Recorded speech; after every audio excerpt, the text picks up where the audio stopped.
Here we go for the awards. The World Cup is on its way out. 2010 FIFA World Cup winner with Spain, Sergio We've seen members Ramos of the 2010 Spain World Cup winning team all around the stadium.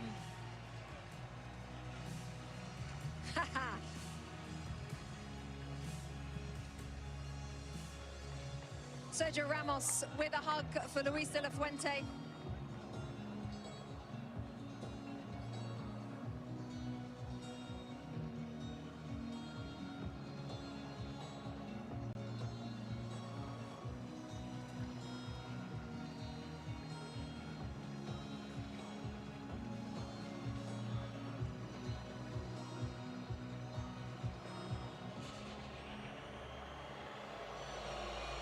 President of the United States on the field, alongside Gianni Infantino of FIFA.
Plenty of awards to give out: the Fair Play Trophy, the Young Player Award, the Golden Glove, the Golden Ball, the Golden Boot, and then the ultimate prize in world football.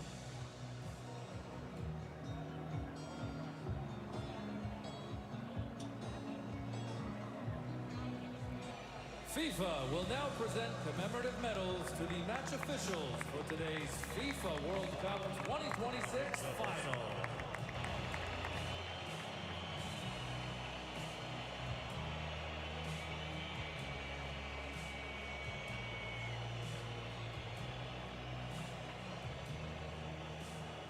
The match officials receiving their medals first.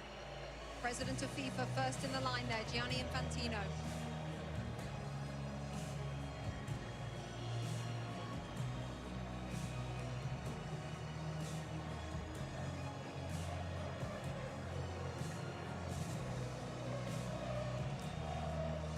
Next to President Donald Trump of the United States, the President of Mexico, Claudia Sheinbaum, and Mark Carney, the Prime Minister of Canada, all in the receiving party.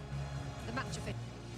The FIFA Young Player Award, presented by Aramco.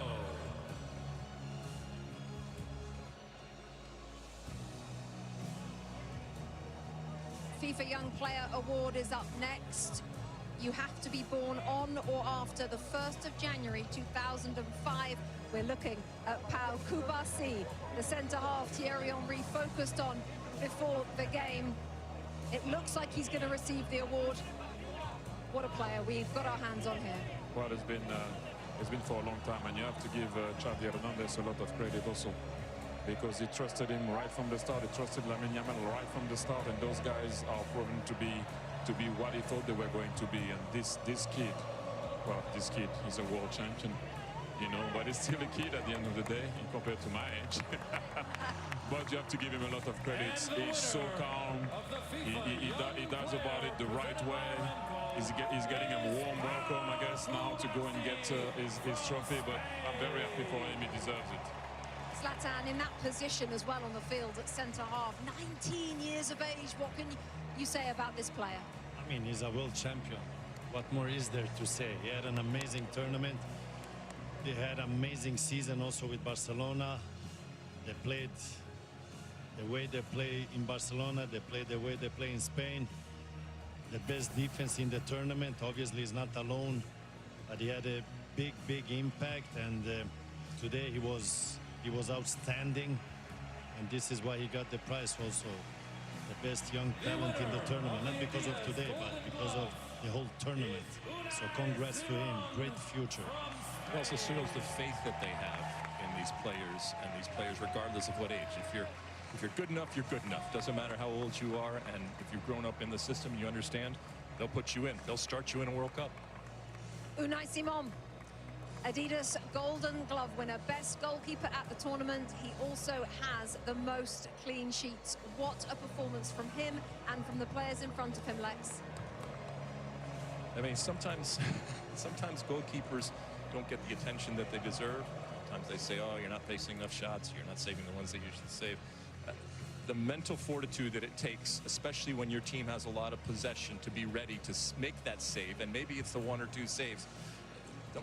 Don't for a second think that that is not quality and that is not important. So I'm glad that he is being recognized, and I think his players in front of him recognize that if and when they make a mistake, there is someone back there that's going to save them. Also interesting, Thierry, because there was a discussion before the World Cup about which one should start. The coach answered it straight away.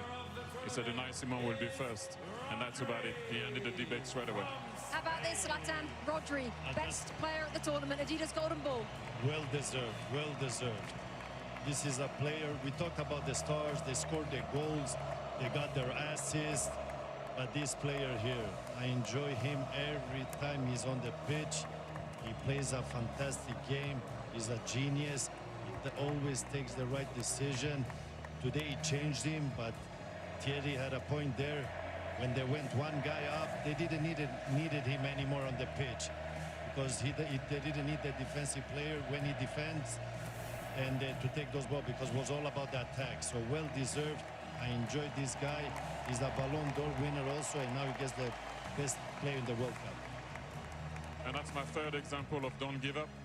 He had a rough season, did his cruciates. People thought he couldn't be the player he was going to be. He looked slow. City are not the same. He's not the same. And that's the answer. You lift the World Cup. In a tournament where we talk so much about the stars, and rightfully so, while he's a star, it's a different type of star. And so I'm glad that he's being recognized, because a lot of the stuff that he does sometimes can go unseen. Here we go. Lionel Messi.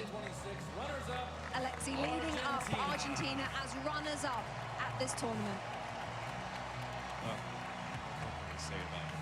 Obviously, in this moment, he's a champion, and champions want to win, and they want to win everything, and he has won everything. So he'll be disappointed, but my goodness, I think we can very, very quickly turn it to how important he is, how iconic he is, and how amazing he is, regardless of what the score was today.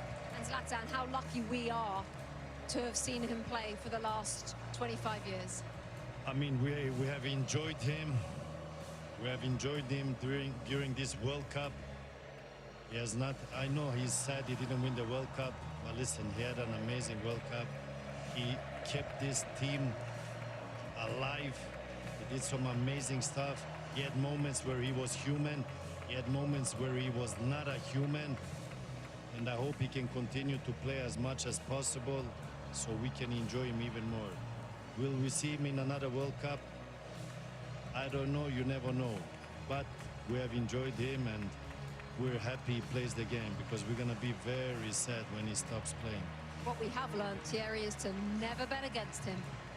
No, it takes a team like Spain to be able to beat Argentina. And like I mentioned before, if they won today, they would have done something that I don't know if it would have been possible to do that, to win 4 major competitions in a row. They were very short and close, sorry, to do it. And look at what it means to him. If you ever have any doubt of it, this guy still have some fire in his belly. Look at him. Look at what it means. Look at this. Everyone is clapping, because you're looking at him, and this is what he meant. What he means to him. He won already. Well, everything. And look at the guy. Look at the passion, the desire, the love that he has for his country, and how much he puts into it. And you have to give a lot of credit also to Scaloni, because when he arrived in the national team, he didn't look like he was going to be that way. And they did it all together with their fans, they came short today, but thank you, Argentina, once again. And Leo, I don't know what to say anymore about this guy. You know, he came short. Yes, let's just listen to this.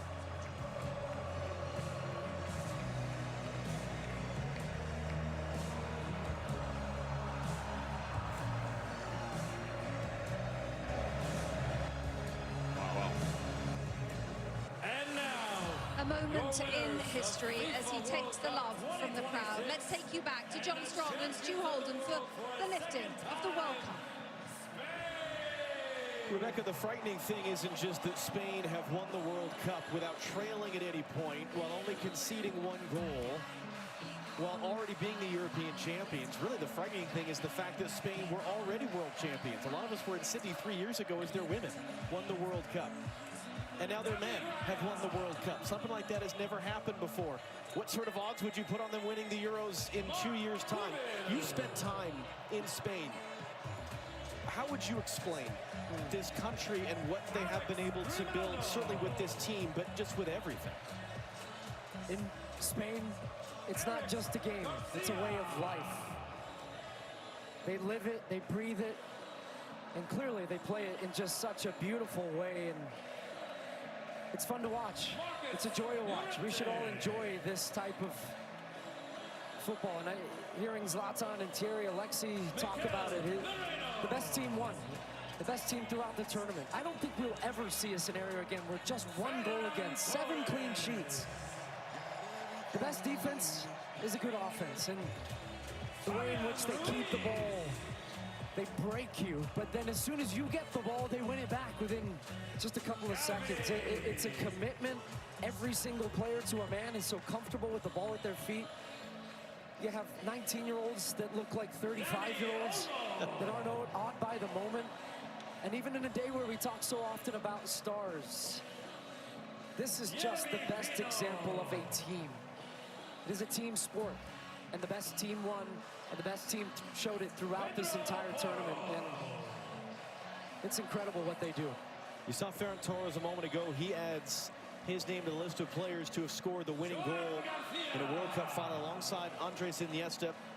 Last time Spain won the World Cup in 2010, they took advantage of a red card for the opponent, and they won by a 1-0 scoreline in extra time. And yet so many players have made plays. Mikel Merino coming off the bench to score a pair of game-winning goals during the tournament. Aymeric Laporte has been a starting center back at 4 tournaments now with 4 different partners next to him as part of this Spanish team that only allowed 1 goal. Alex Baena, who would have put him on the list of a guy to be a consistent starter? But a perfect example, again, of a guy just that had so many important contributions for this group. And in a rare occasion where we think about history many, many years from now, about this World Cup, this edition, and who knows how many Lamine Yamal is going to win, wearing the number 19 shirt at 19 years old, turned 19 throughout the tournament, and yet scored 1 goal. That's a scary thought, that he's a World Cup winner on a day where he wasn't the star. But he understands what his role and what his importance is to this team, and he is willing to play that role for the betterment of the group. And I think when we look back, as there's his brother Kane in the crowd, and he's been fun to watch him throughout the tournament. His just joyous, big smile as his brother goes on to win a World Cup. But we will think about not just what they did, but how they did it. And this team will be remembered for so many, many years about just how dominant they were. Thinking back to that opening day when they drew against Cape Verde. Scoreless draw, you asked me, are you worried about Spain? I wasn't. But I didn't know they were going to go and win in this dominant fashion. There are now, in the history of the Men's World Cup, 5 teenagers to have won the World Cup while playing in the final, and 2 of them are on this Spanish team. Lamine Yamal and Pau Cubarsí, who, as you saw earlier, received the award for the best young player at the tournament. And Luis de la Fuente is the great example, as his predecessor as World Cup winning coach was Lionel Scaloni, of the Federation man. He was the youth national team coach. He didn't coach at a high-profile club. He wasn't a big star manager. He has done nothing but win, and he becomes now, at the age of 65, the oldest coach to win the FIFA World Cup. He said it best in his post-match interview. He said, look, this This has been coming. We've won at every level, and they have. They win at youth national team levels. He managed this team at the U21s, then gets the senior job, and the most important one of all, he is now a World Cup champion as well. And here comes Rodrigo Hernandez Cascante, better known as Rodri, better known as Golden Ball winner for most outstanding player at this World Cup, former Ballon d'Or winner as World Player of the Year, either side of a torn ACL. What a player. A man who has done so many things, and really a guy that makes being a defensive midfielder cool, because he wins the most outstanding player of the tournament, not by scoring and assisting and doing all these things, but by doing all of the other things. And now it will be the job of Rodri with his teammates behind him. They've been together for the better part of 2 months now here in North America. And they traveled from Atlanta to Guadalajara to LA to Dallas and here to New Jersey.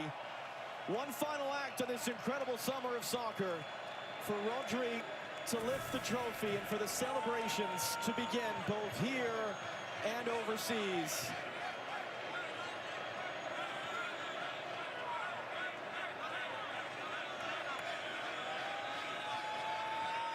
And when Rodri's ready, here we go.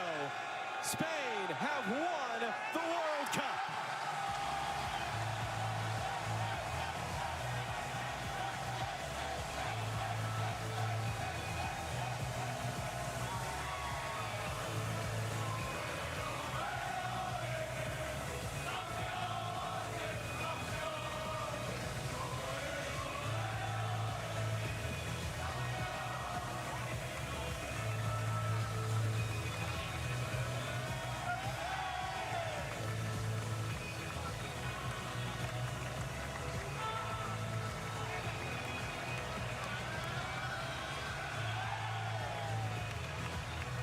For those of us that have gotten to do this 3 times, for those of us who go back to 2015 in Canada, what a blessing it is to be a part of these moments and to bring them to all of you at home.